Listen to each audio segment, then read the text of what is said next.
एक नेता जिसने अपनी मौत की भविष्यवाणी यूएन के पोडियम पे खड़े होकर कर दी थी अभी 3 साल पहले।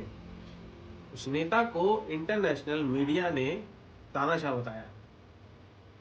उस नेता के बारे में एक प्रोपेगेंडा फैलाया गया कि वो अपने देश की जनता को बहुत बुरी हालत में रखा है।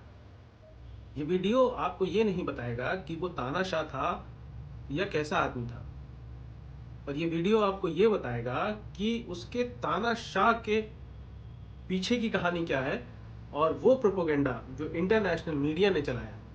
ये दोनों बातें आपको इस वीडियो में आगे देखने को मिलेंगी।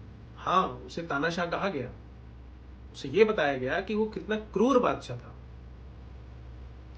लेकिन उसकी सच्चाई इस वीडियो में आज आपको पता चलेगी।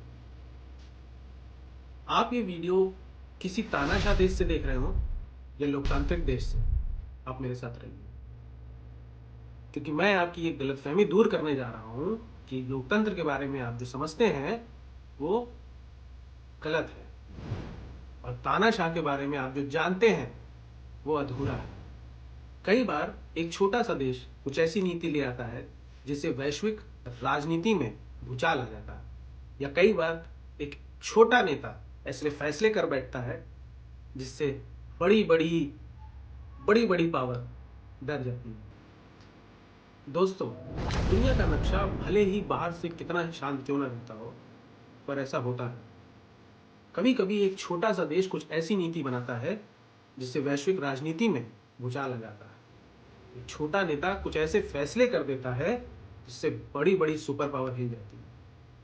ये कहानी उसी एक छोटे से देश की है जहां की आबादी मात्र 67 लाख थी, पर वहां का नेता इतना जिद्दी, इतना पावरफुल, इतना ताकतवर था जिसने बाहर के और बड़े बड़े सुपर पावर के दबाव में झुकने से मना कर दिया। उसका मानना था कि वो अपने देश के साथ साथ अपने पड़ोसी देशों को भी महान बनाए। आज की कहानी उसी देश की है।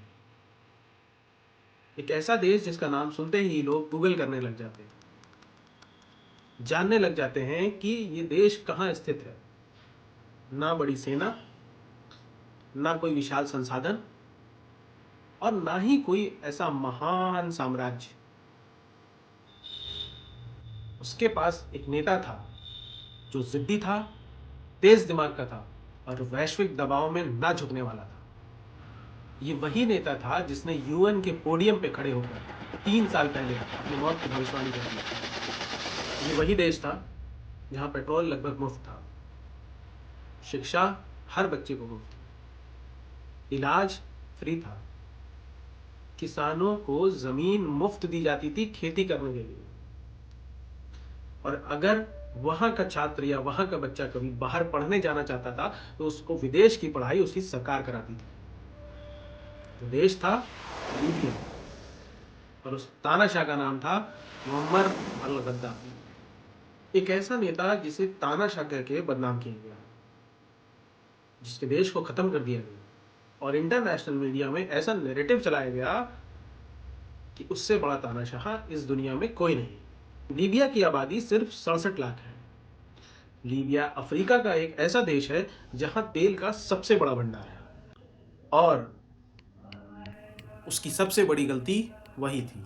विश्व की राजनीति सत्ता, ताकत और पैसों के इर्द गिर्द घूमती थी। लीबिया के पास वो तीनों थे। उसके बाद दुनिया का सबसे बड़ा तेल भंडार था, वो अपने देश को महान बनाना चाहता था, और उसने कुछ फैसले ऐसे किए जिससे इंटरनेशनल पावर्स में खलबली मच गई। तो जाहिर सी बात है कि वो इंटरनेशनल राजनीति का केंद्र बनने वाला था।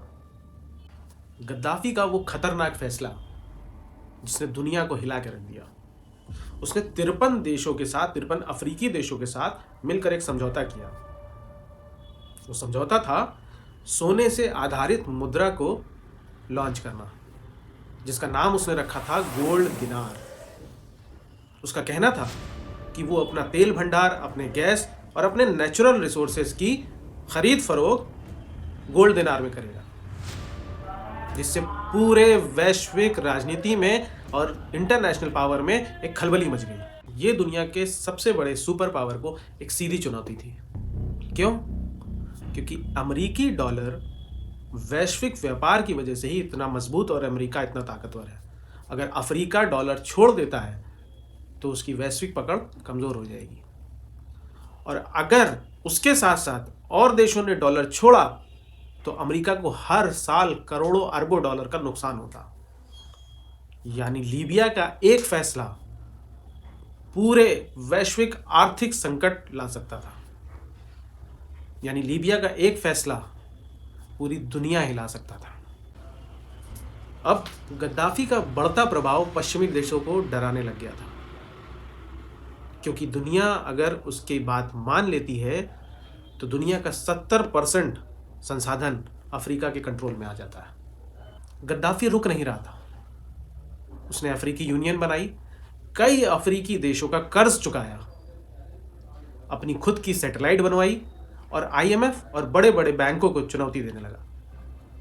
वो ऐसा देश था, वो ऐसा नेता था जिसके ऊपर कभी कोई कर्ज नहीं रहा। ये बात पश्चिमी देशों को बिल्कुल पसंद नहीं आ रही थी।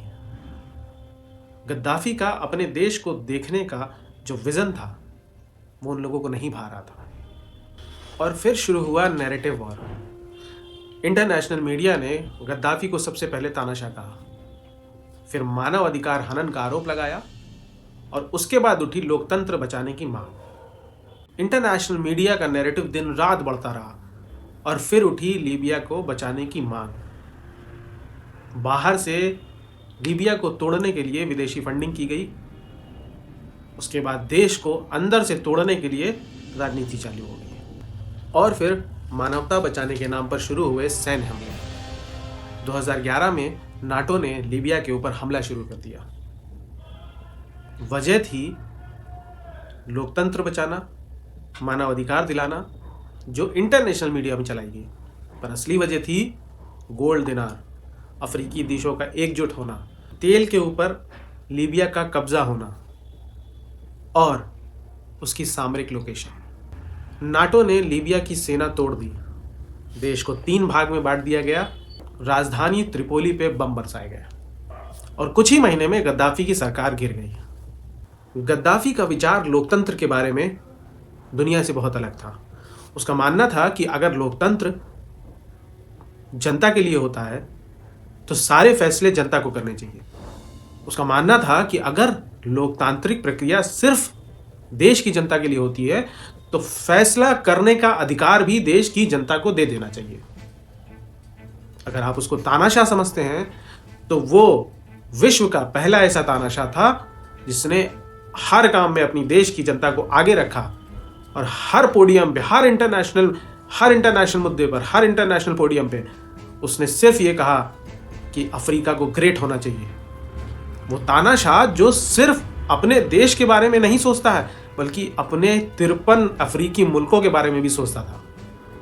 उसने हर इंटरनेशनल पोडियम पे खड़े होकर ये कहा कि अफ्रीका शुड बिकम ग्रेट। तानाशाह में अगर उसको तानाशाह कहा जाए तो वो ऐसा तानाशाह था जिसने अपने देश के लिए सब कुछ किया। वो अपने देश को हर मामले में आगे रखता था। अपने देश की जनता, उसके देश की जनता के पास हर सुख साधन थे जब तक गद्दाफी गद्दी पे था। उसके देश के हर व्यक्ति के पास घर था, पेट्रोल कम से कम कीमतों में लेते थे, शिक्षा मुफ्त थी, इलाज मुफ्त होता था और अगर उसके देश का बच्चा कहीं बाहर विदेश में पढ़ रहा है तो उसके फीस का और उसका पैसा सरकार देती थी। आज गद्दाफी के बाद लीबिया का क्या हुआ? लीबिया 3 सरकारों में बटा हुआ है। उसकी अर्थव्यवस्था चरमरा गई है, बल्कि टूट गई है। जो देश दुनिया का सबसे अमीर देश हुआ करता था, आज वहाँ गरीबी और भुखमरी है। वहाँ की जनता परेशान है। तेल उत्पादन टूट गया है और अर्थव्यवस्था बिखर गई है। एक छोटे देश का एक ऐसा फैसला दुनिया के सबसे बड़े ताकतवर मुल्कों को हिला गया और उस फैसले की वजह से उसका देश तबाह कर दिया गया और उसको मौत के घाट उतार दिया गया। गद्दाफी ने एक सपना देखा था, एक सपना जिस सपने में वो अपने देश को दुनिया के बाकी देशों के बराबर खड़ा करना चाहता था, सबसे अच्छी अर्थव्यवस्था बनाना चाहता था और अपने देश में सारे संसाधन देना चाहता था। वो बाकी वैश्विक बड़ी अर्थव्यवस्थाओं को पसंद नहीं आया और उसके देश को तबाह कर दिया गया।